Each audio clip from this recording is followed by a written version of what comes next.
আজকে আমাদের আলোচনার বিষয় হলো, দেখতেই পাচ্ছ তোমরা, লম্ব বৃত্তাকার চোঙ, রাইট সার্কুলার সিলিন্ডার। দেখতে কীরকম? এরকম। উদাহরণ যদি নিই আমরা, সিলিন্ডারের উদাহরণ যদি নিই, তাহলে উদাহরণটা কি হবে?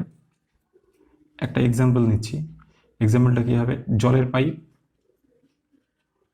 জলের পাইপ হতে পারে, জলের পাইপ বা ছাদ থেকে যে জল নামে সেই পাইপগুলো, বা আমাদের বাড়িতে যে রান্না হয় সিলিন্ডারগুলো, সেইগুলো সবগুলোই হচ্ছে সিলিন্ডারের উদাহরণ।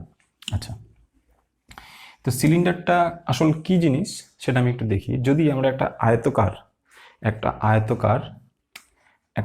আয়তকার পেপার নিই, এই পেপারটার এই মাথাটা আর এই মাথাটাকে যদি ভাঁজ করে আমরা জড়িয়ে দিই, এই মাথাটা, এই পার্টটা আর এই পার্টটা যদি আমরা জুড়ে দিই, তাহলে কেমন হবে দেখতে? এরকম একটা সিলিন্ডারের মতো হবে। আচ্ছা, তার মানে একটা সিলিন্ডারকে যদি আমি মাঝখান থেকে কেটে দিই, তাহলে দেখতে আমি আয়তক্ষেত্র হতে পারে, আবার বর্গক্ষেত্র হতে পারে। যদি এটা সাইজে কম হয় তাহলে ওটা বর্গক্ষেত্র হয়ে যেতে পারে। আচ্ছা, তাহলে এবার আমরা সিলিন্ডারের কিছু জিনিস দেখতে হবে আমাদেরকে। সেটা কি? এই সিলিন্ডারটার তিন রকম হতে পারে। একরকম, তিন রকম কি কি হতে পারে? যে দুই মুখ বন্ধ, দুটো মুখ বন্ধ হতে পারে। আচ্ছা, এক মুখ খোলাও বলতে পারি, বন্ধও বলতে পারি। এক মুখ খোলা থাকতে পারে, এক মুখ বন্ধ, যেমন জলের ড্রামগুলো। আচ্ছা, তিন নম্বর হচ্ছে দুই মুখ খোলা। দুই মুখ খোলা মানে জলের পাইপ বা ছাদ থেকে যে জল নামে সেই পাইপগুলো, এগুলো হতে পারে। তো সিলিন্ডারের এবার আমরা সিলিন্ডারের একটু ভেতর দিকে ঢুকবো। কি সেটা? যদি এই সিলিন্ডারটার কে আমরা একটা লম্বা পাইপ নিই, পাইপটাকে যদি আমরা ঘুরিয়ে দেখি, উপর থেকে দেখি বা নিচ থেকে দেখি, বা উপর থেকে দেখি, তাহলে দেখতে কেমন লাগবে? নিশ্চয়ই একটা সার্কেল হবে। উপর থেকে দেখলে বা নিচ থেকে দেখলে সার্কেল হবে। তার মানে ওর নিচে এইখানে একটা, এই যে এটা আছে, এটা হচ্ছে একটা সার্কেল, এটা একটা সার্কেল। তার মানে একটা চোঙের ক্ষেত্রে দুটো সার্কেল থাকে, একটা নিচে একটা উপরে। তো এটাকে আমরা ভূমি বলবো। ভূমিটা কেমন? সার্কেল যেহেতু, তাহলে সার্কেলের নিশ্চয়ই একটা আর থাকে, তাহলে এখানেও আমরা একটা আর দেব। তো গোটাটাকে যদি দাগটা নিই, তাহলে এটা কি হবে? ব্যাস। আর এটা হচ্ছে ব্যাসার্ধ। তাহলে আমরা এখানে ব্যাসার্ধটা লিখলাম, ছোটটা। এখানেও তাহলে আমরা একটা দাগ টেনে নিই, এটাকেও আর বলতে পারি। আচ্ছা, এই সেন্টার থেকে এই সেন্টারকে যদি আমি জুড়ে দিই, তাহলে এটাকে আমরা ওর হাইট বলবো, উচ্চতা। তাহলে এটা হলো কি? ব্যাসার্ধ। আর এটা হলো কি? উচ্চতা। লিখতে পারি। তাহলে এই চোঙটার প্রথম, তাহলে এবার যদি আমরা সূত্রে আসি, তাহলে প্রথম সূত্রটাকে আমরা কি বলতে পারি? প্রথম সূত্র নিচ্ছি ভূমির পরিধি। পরিধি বলছি কেন? যেহেতু বৃত্তাকার, ভূমির পরিধিটা কি হবে আমরা জানি, 2πr, এত একক। আমরা তো জানি বৃত্তের পরিধি 2πr হতেই পারে।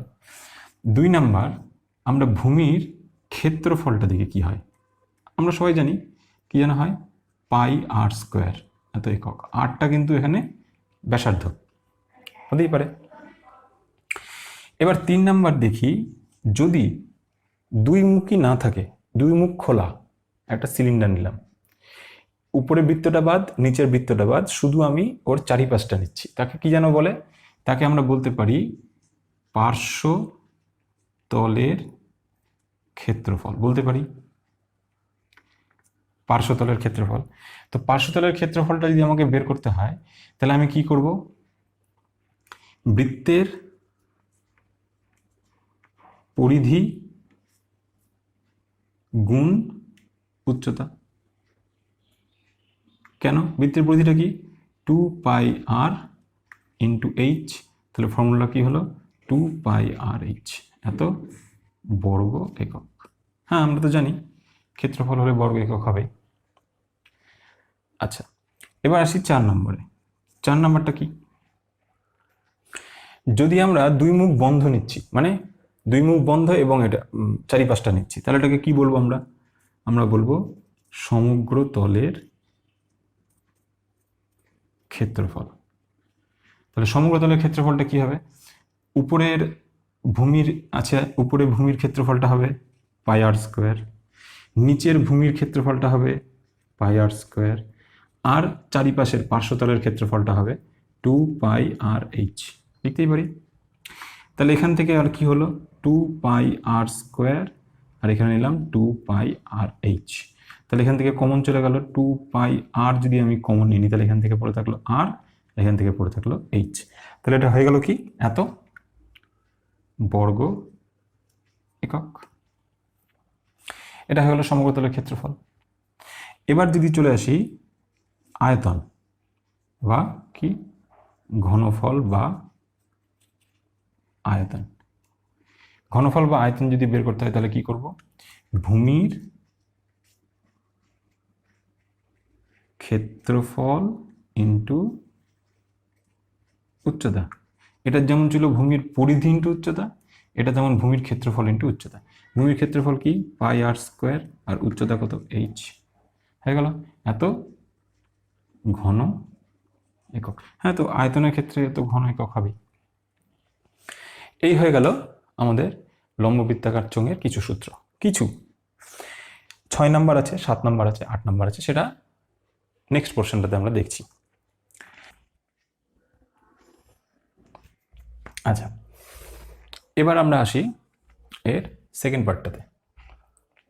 তোমরা ছবিটা দেখতেই পাচ্ছ যে যদি চোঙটা এবার এরকম ধরনের হয়, ফাঁপা চোঙ, কিছুটা পুরু আছে, তো উপর থেকে বা নিচ থেকে বা উপর থেকে যদি আমরা দেখি তাহলে কেমন হবে দেখতে, সেটা হচ্ছে এরকম।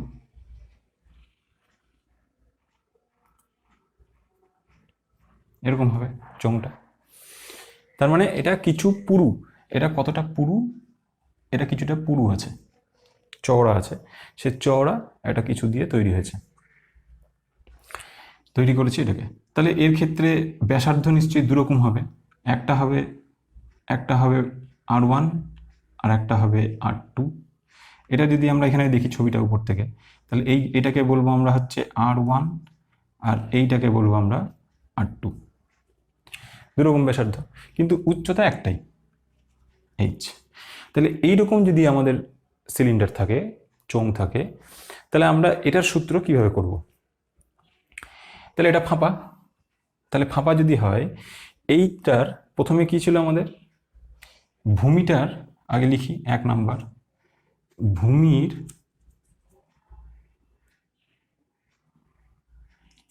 চওড়া অংশের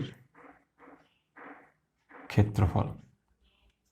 চওড়া অংশের মানে এই যেটা, এটাকে আমরা চওড়া অংশ বলছি। এটাকে অনেকে রিং বলে, রিং।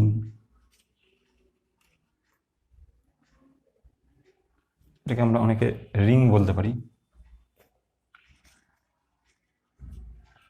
এটাকে আমরা রিং বলতে পারি, রিংয়ের মতো, আংটির মতো, সেই জন্য। তাহলে আমরা এই রিংটার বা এই যে চওড়া অংশটার ক্ষেত্রফল বের করছি, কি করে পাবো?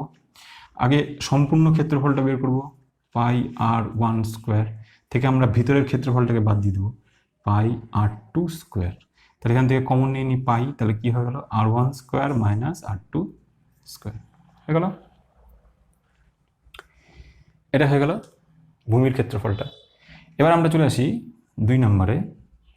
এই যে ফাঁপা চোঙটির ভেতরের ও বাইরের মোট ক্ষেত্রফল।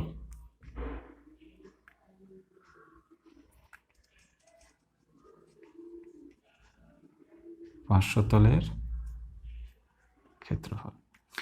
তার মানে কি উপরটা নিচটা বাদ, শুধু চারিপাশটার, এই চারিপাশটার ক্ষেত্রফল নিব, বাইরেরটারও নিব আর ভেতরটারও নেব, বাইরেরটার থাকবে এবং ভেতরটারও নেব, দুটোরই ক্ষেত্রফল।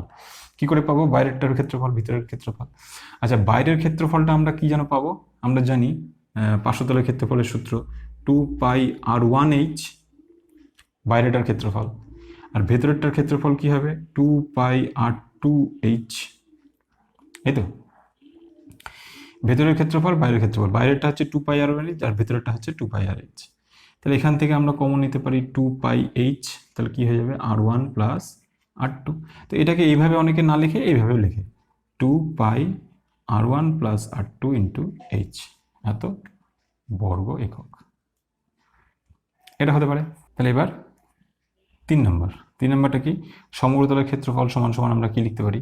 পার্শ্বতলের ক্ষেত্রফলটা তো লিখবই, 2πr1 plus r2 into h, এটা তো থাকবেই, প্লাস ওর দুটো ভূমির ক্ষেত্রফল লাগবে। তাহলে ভূমির ক্ষেত্রফলটা তো আমরা বের করে রেখেছি, এই যে এটা। তাহলে পাই ব্র্যাকেটে r1 square minus r2 square, এটা হয়ে গেল। তাহলে এটা হয়ে গেল সমগ্রতলের ক্ষেত্রফল, এটা হয়ে গেল এর সমগ্রতলের ক্ষেত্রফল, এত বর্গ একক লিখতে পারি। আচ্ছা, এবার 4 নম্বর কি লিখতে পারি আমরা? এর ঘনফল বা আয়তন। ঘনফল বা আয়তন কি করব? কারণ গোটাটা আয়তন থেকে ভেতরের আয়তনটাকে যদি আমি বাদ দিই, তাহলে তো এইটার জন্য এই বৃত্তটার, এই রিংটার জন্য যে আয়তনটা সেটা পাবো। তার মানে গোটা আয়তনটা থেকে ভেতরের চোঙটা, বড় চোঙটা থেকে ছোট চোঙটাকে আমি বাদ দিয়ে দিব। বাদ দিয়ে দিলে আমি ওই যে চওড়া জায়গাটা আছে ওটার পাবো। তাহলে কি হবে? পাই r1 square minus r2 square into h, এত ঘন একক। পরিষ্কার হয়েছে? ভূমির চওড়া অংশের ক্ষেত্রফল, চওড়া মানে এই যে এই অংশটার ক্ষেত্রফল, এই অংশটার ক্ষেত্রফলটা বের করবো কি করে? সম্পূর্ণ ক্ষেত্রফলটা থেকে ভেতরের ক্ষেত্রফলটাকে বাদ দিয়ে দিব, সেটাই করলাম। যদি ফাঁপা অংশের বাইরের বা ভেতরে পার্শ্বতলের ক্ষেত্রফল বের করতে চাই, পার্শ্বতলের ক্ষেত্রফলের সূত্র আমরা কি জানি? যে বাইরেটারও ক্ষেত্রফল থাকবে, আবার এই বাইরেটা, এই বৃত্তটার জন্য যে ক্ষেত্রফলটা হবে আর এই বৃত্তটার জন্য যে ক্ষেত্রফলটা হবে, বাইরের বৃত্তের জন্য ক্ষেত্রফলটা কি হবে? 2πr1h, আর ভেতরের ক্ষেত্রফলটা, ভেতরের বৃত্তটার জন্য ক্ষেত্র কি হবে? 2πr2h। তাহলে এখান থেকে কমন নিয়ে নিলাম, কমন এটা পেলাম। সমগ্রতলের ক্ষেত্রফলটা কি করে পাবো? পার্শ্বতলের ক্ষেত্রফলটা নিব, পার্শ্বতলের ক্ষেত্রফলটা যোগ করব, আর দুদিকে দুটো বৃত্তের ক্ষেত্রফল যোগ করব। ভিতরের নিচের বৃত্তের ক্ষেত্রফলটা কত? নিচের বৃত্তের ক্ষেত্রফল, এই যে ক্ষেত্রফল বের করে রেখেছি, দেখলাম। আর ঘনফলটা বা আয়তনটা কি করে পাবো? সম্পূর্ণ আয়তনটা বের করব করে ভেতরের যে অংশটা আছে, ভেতরে তো একটা চোঙ আছে, এই যে ভেতরে একটা চোঙ আছে, এই যে ভেতরে তো একটা চোঙ আছে, এই যে দুটো চোঙ না? যদি এটাকে পরিষ্কার করে আঁকি তাহলে একটু হিজিবিজি মনে হতে পারে। তাহলে এই ভেতরের চোঙটার জন্য, ভেতরের চোঙটার ক্ষেত্রে বের করব আয়তন, বাইরের চোঙটার আয়তন বের করবো, দিয়ে বড় চোঙটা থেকে ভিতরে ছোট চোঙটা যদি বাদ দিয়ে দিই, তাহলে এই চওড়া অংশটার, এই যে চওড়া অংশটা, এই চওড়া অংশটার আয়তন পেয়ে যাব। তাই করলাম। তাহলে এই হয়ে গেল সম্পূর্ণ চোঙের সূত্র। ঠিক আছে, এরপরে আমরা নেক্সট অঙ্কে ঢুকবো, তোমরা সূত্রটা ভালো মতো অভ্যেস করবে। তাহলে আমরা লম্ববৃত্তাকার চোঙটা ভালো মতো বুঝে গেছি, সূত্রগুলো সমস্ত বুঝে গেছি। আর এখন দেখি যে আমরা পরবর্তী চ্যাপ্টারগুলোতে ঢুকে কত নম্বর চ্যাপ্টার বসে দেখি? 8। তো সেই 8-এর প্রথম প্রশ্নই বলছে, ওরা একটু অঙ্কগুলো করে দেখি। প্রথম প্রশ্নই বলছে, পাশের চিত্রের যে ঘনবস্তু দেখি তার প্রশ্নের উত্তর দাও। মানে একটা ঘনবস্তু দিয়েছে ওরা, এরকম দিয়েছে, দিয়ে বলছে এটার কি বলছে, এটা দিয়ে দিয়েছে, দিয়ে বলছে, সরি একটু আঁকাটা কেমন লাগছে, যাই হোক বোঝা যাচ্ছে। এটার বলছে যে এটার প্রথম প্রশ্ন বলছে এটার কটা তল আছে, এটার তল কটা। তো এটার 1 নম্বর প্রশ্ন, এটার তল কটা? এর তল হচ্ছে 3টে তল, এটা একটা তল, এটা একটা তল, আর এই সম্পূর্ণটা তল। মানে যেভাবে আমি বস্তুটাকে রাখতে পারবো, কত রকম ভাবে রাখতে পারবো, সোজা রাখতে পারবো, উল্টে রাখতে পারবো, শুইয়ে রাখতে পারবো, তাহলে 3টে তল। আচ্ছা, আর 3টে তলের মধ্যে একটি বক্রতল আর 2টি সমতল। বক্রতলটা হচ্ছে এটা, এটা হচ্ছে বক্রতল, এটা হচ্ছে সমতল, আর এটা হচ্ছে সমতল, তিনটে তল। 2 নম্বর প্রশ্ন বলছে যে এরকম চিত্রের মতো তুমি উদাহরণ দাও, কতগুলো দিতে পারছো। তো আমরা কি কি বলতে পারি? পাইপ বলতে পারি, পাইপ একটা উদাহরণ হতে পারে, গাছের গুড়ি হতে পারে, তারপরে রান্নার গ্যাসের সিলিন্ডার হতে পারে, জলের ড্রাম হতে পারে, তারপরে জলের ট্যাঙ্ক হতে পারে, জলের ট্যাঙ্ক হতে পারে। এরকম অনেক উদাহরণ আমরা দিতে পারি। আচ্ছা,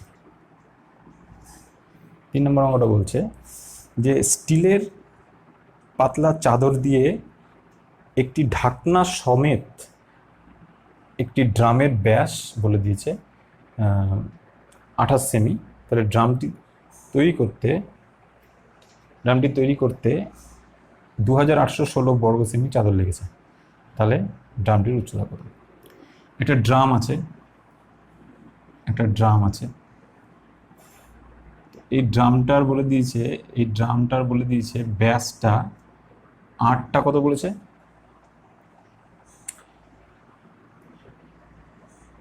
28/2 হবে 14, তাই না? আর এটাতে কতটা চাদর লেগেছে? এটা কিন্তু দুমুখ সমেত, তার মানে মুখ সমেত গোটাটা, তার মানে সমগ্র তলের ক্ষেত্রফল। তাহলে আমাদের এখানে বলেছে কি জিনিস? এটা ড্রামটার, লিখছি ড্রামটির ব্যাস সমান বলেছে 28 সেমি। তাহলে ড্রামটির ব্যাসার্ধ আমরা বের করে নেব, আর 28/2 তার মানে 14 সেমি বলতেই পারি। এবার সম্পূর্ণটা বের করতে, আর আমি ধরে নিচ্ছি ড্রামটির উচ্চতা 8 সেমি। ড্রামটার উচ্চতাটা ধরে নিচ্ছি 8 সেমি ধরে নিলাম। তাহলে ড্রামটির সমগ্র তলের ক্ষেত্রফল,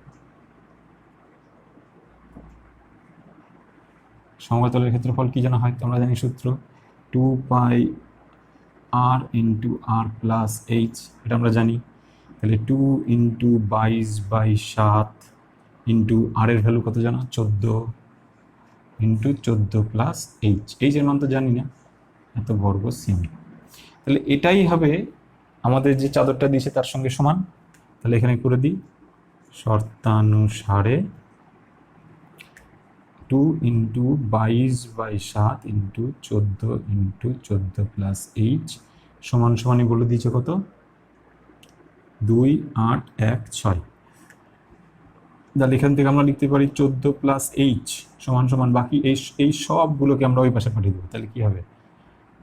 ইন্টু, এটার সঙ্গে গুণ হয়েছে, তাহলে ওই পাশে গেলে ভাগ হবে। এটাও গুণ হয়েছে, তাহলে ওই পাশে গেলে ভাগ হলে উল্টে যাবে, আমরা জানি। 14 গুণ হয়েছে, তাহলে ওই পাশে গেলে উল্টে যাবে। এই হয়ে গেল। তাহলে এবার এটা দিয়ে এটাকে কেটে দিই 2, এটাকে যদি 11 দিয়ে কাটি তাহলে 2, এটাকে যদি 11 দিয়ে কেটে দিই তাহলে 256, আর 8, এটা আর এটা মানে 8 দিয়ে যদি এটাকে কেটে দিই তাহলে কত হবে? 32। তার মানে এখানে লিখতে পারি অর h সমান হয়ে গেল 32 - 14। তাহলে h সমান হয়ে গেল কত? 18। তাহলে অতএব উচ্চতার কত পেলে? 18 সেমি। শেষ। 4 নম্বর অঙ্কে কি বলছে? ঘরের বারান্দার 5.6 সেমি ব্যাসের এবং 2.5 মিটার লম্বা দুটি লম্ববৃত্তাকার পিলার ঢালাই করতে কত ঘন সময় লাগবে? আচ্ছা, তো এখানে আমাকে বলেছে উচ্চতাটা কত বলে দিয়েছে। দেখো এখানে দুরকম আছে, যে পিলারটা সেটা তো চোঙের মতোই একটা পিলার, গোল পিলার। তো এর উচ্চতা বলে দিয়েছে 2.5 মিটার, আর এটা বলে দিয়েছে কত? 5.6 ডেসিমি। এটা মিটার আর এটা ডেসিমিটার হয়ে গেল। এই পিলার, এরকম কটা পিলার আছে? দুটো পিলার, কিন্তু দুটো পিলার আছে। আমরা একটার হিসেব করি আগে। আচ্ছা, তাহলে বলতে এটাকে ঢালাই করতে কত আয়তনের ঢালাই করা মানে কত মশলা লাগবে। তো ঢালাই করা মানে হচ্ছে আয়তন বের করা, সম্পূর্ণটা ভরে দিবে, সেই জন্য আয়তনটা বের করা। তো আয়তনটা কি করে পাবো? তাহলে আমরা লিখি পিলারটির ব্যাস বলে দিয়েছে আমাকে 5.6 ডেসিমিটার। তাহলে পিলারটির ব্যাসার্ধ পাবো 5.6/2, তাহলে 2.8 ডেসিমিটার। আর পিলারটির উচ্চতা আমাকে বলে দিয়েছে এইচ সমান সমান কত? 2.5 মিটার। তার মানে আমি এটাকে করে দিই এত ডেসিমিটার করে দিতে পারি। তাহলে এটাও ডেসিমিটার হলো, এটাও ডেসিমিটার হলো, এটাও ডেসিমিটার হলো। তাহলে তাহলে একটি পিলার ঢালাই করতে মশলা লাগবে, ব্র্যাকেটে কি আয়তন সমান সমান কি যেন সূত্র আয়তনের? πr²h। পাই মানে 22/7, আর মানে কত ছিল? আর এই যে 2.8 হোল স্কোয়ার, আর এইচ মানে 25। তাহলে এটা সমান সমান আমরা কি লিখতে পারি? 22/7 ইন্টু 28/10 ইন্টু 28/10 ইন্টু 25। এটাকে হিসেব করলে দেখব 616 হবে। এত 616 কি ঘন ডেসিমি। তাহলে এটা হলো একটা পিলারে। তাহলে অতএব দুটি পিলারে ঢালাই করতে মশলা লাগবে সমান সমান কত হবে? 2 ইন্টু 616 এত ঘন ডেসিমি সমান সমান 2 ইন্টু 216 করলে কত হবে? 1232 ঘন ডেসিমি হয়ে গেল। এটা একটা অ্যান্সার। এবার আমাদেরকে বলেছে যে ঢালাই করে কত মশলা লাগবে? প্রতি বর্গ ডেসিমিটারে 125 টাকা হিসাবে পিলার দুটিকে প্লাস্টার করতে কত খরচ হবে? বলছে এবার এটাকে প্লাস্টার করো। প্লাস্টার করলে কি হবে? প্লাস্টার করা মানে ওর পার্শ্বতলের ক্ষেত্রফল। আচ্ছা, পিলারের প্লাস্টার করা মানে এখানে তো ছাদ আছে, এখানে তো ছাদ, আর এখানে আছে কি মেঝে। তার মানে এটা মেঝে আর এখানে ছাদ আছে, তার মানে নিশ্চয়ই এই জায়গাটাতেও প্লাস্টার করা যাবে না, এখানেও প্লাস্টার করা যাবে না। তাহলে প্লাস্টার করা যাবে কোথায়? এই চারিপাশটায়। তাহলে ওটাকে কি বলে আমরা? পার্শ্বতলের ক্ষেত্রফল। তাহলে লিখব কি যে দুটি পিলারের মোট পার্শ্বতলের ক্ষেত্রফল সমান 2 ইন্টু 2πr/h। πr/h হচ্ছে একটার, তাহলে দুটোর হলে 2πr/h সমান সমান 2 ইন্টু 2, পাই মানে হচ্ছে 22/7, আর মানে হচ্ছে এখানে যেহেতু আমাদের ওখানে বলে দিয়েছে যে প্রতি বর্গ মিটারে 125 টাকা, তাহলে আমরা সবটিকে বর্গ মিটারে কনভার্ট করব। তাহলে 5.6 ডেসিমিটার ছিল, তাহলে 5.6কে যদি মিটারে কনভার্ট করি তাহলে কত হবে? 0.56 এর হোল স্কোয়ার হবে না, ইন্টু এইচ কত হবে? এইচটা কত ছিল? 2.5 লিখে দিচ্ছি, এখানে পাশে করে দিচ্ছি কি, যেহেতু 5.6 ডেসিমি সমান সমান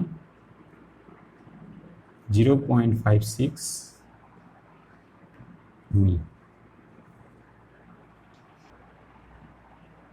তাহলে 44/5 বর্গমিটার আসলো। তাহলে এবার আমরা কি লিখব? তাহলে অতএব 44/5 বর্গ মিটার জায়গা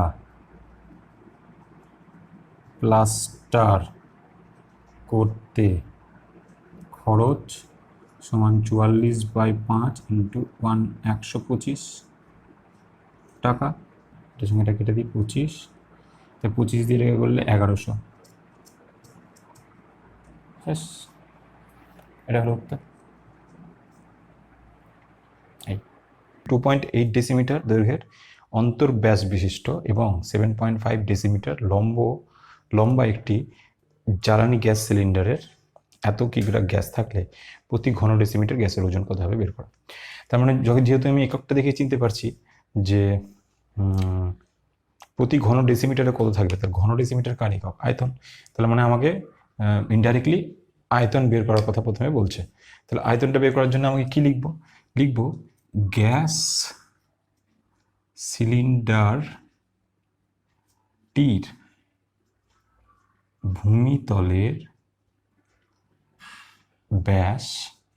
ভূমিতলের ব্যাস কত বলে দিয়েছে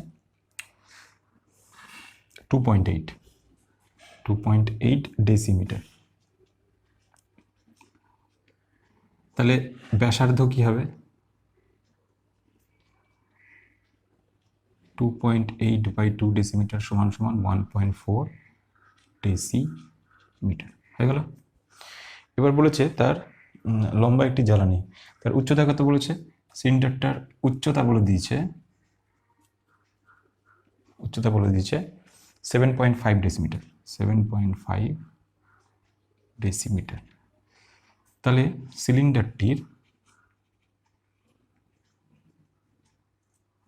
সিলিন্ডারটির আয়তন সমান কি যেন হয় πr²h, আমরা জানি এত ঘন একক। তার মানে পাই মানে 22/7, আর মানে হচ্ছে কত 1.4, এইচ মতো কত 7.5, তাহলে 22/7 ইন্টু 10 5/10, এটা হিসাব করে আসবে 462/10। এটার সঙ্গে এটা কেটে দাও 2, আচ্ছা এটার সঙ্গে কেটে দাও 11, তাহলে এটা 5 দিয়ে 75কে কাটো 15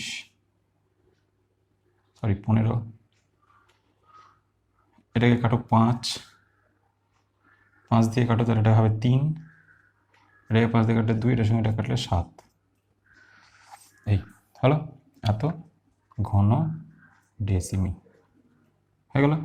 তাহলে এবার আমরা কি লিখব, এত ঘন ডেসিমি গ্যাসের ওজন সমান কত বলেছে 15.015 এত কিগ্রা।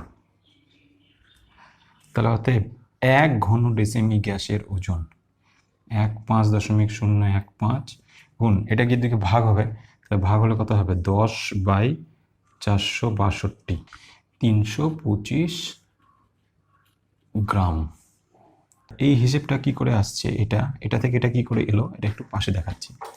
তাহলে কি জানা ছিল 15.015 ইন্টু 10/462, এটা ছিল। তো আমরা করলাম কি এটাকে 15015 বাই নিচে 1000 করে দিলাম ইন্টু 10/462, তাহলে এখানকার একটা শূন্যর সঙ্গে এখানকার একটা শূন্য কেটে দিলাম, তাহলে হয়ে গেল 100। এবার এটাকে 5 দিয়ে যদি কাটি তাহলে এটা 20, এটাকে যদি 5 দিয়ে কেটে দিই তাহলে 3003 হবে। এটাকে যদি 3 দিয়ে কেটে দিই তাহলে হবে কত 3 15 45, 3 4 12, এটাকে যদি 3 দিয়ে কেটে দিই তাহলে 1001, তাহলে কি হলো উপরে 1001 আর নিচে হয়ে গেল 20 ইন্টু 154। এবার স্বাভাবিকভাবেই উপরটা ছোট আর নিচেরটাকে যদি গুণ করি তাহলে বড় হয়ে যাবে, তার মানে এটা কি ছিল কিগ্রা ছিল।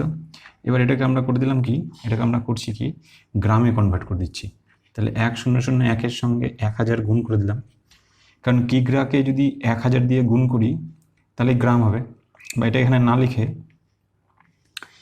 20 ইন্টু এত ইন্টু 1000 করলাম, তাহলে এটা কি হয়ে যাবে গ্রাম। তাহলে কিগ্রাটা গ্রামে কনভার্ট হয়ে গেল, 1000 দিয়ে কিগ্রাকে গুণ করলে গ্রামে হয়ে গেল। এবার এটা দিয়ে যদি 5 হয়, এটাকে 20 দিয়ে এটাকে কাটছি তাহলে কত হবে 50। আচ্ছা এটাকে যদি 25, উপরে 25 হলো, আর এটাকে গুণ করলাম কত দিয়ে 2 দিয়ে যদি কাটি তাহলে কত হবে 77। 77কে আবার 11 দিয়ে কাটলাম, এটাকে 11 দিয়ে কাটি তাহলে এটা 91 হবে। 7 দিয়ে কেটে দিলাম, তাহলে হবে 13। তার মানে কী কী গুণ হচ্ছে? 25 আর 13, এই দুটোকে গুণ করলে হবে 325 গ্রাম। বোঝা গেল? এটারই হিসাবটা এখানে। আচ্ছা, ঠিক আছে।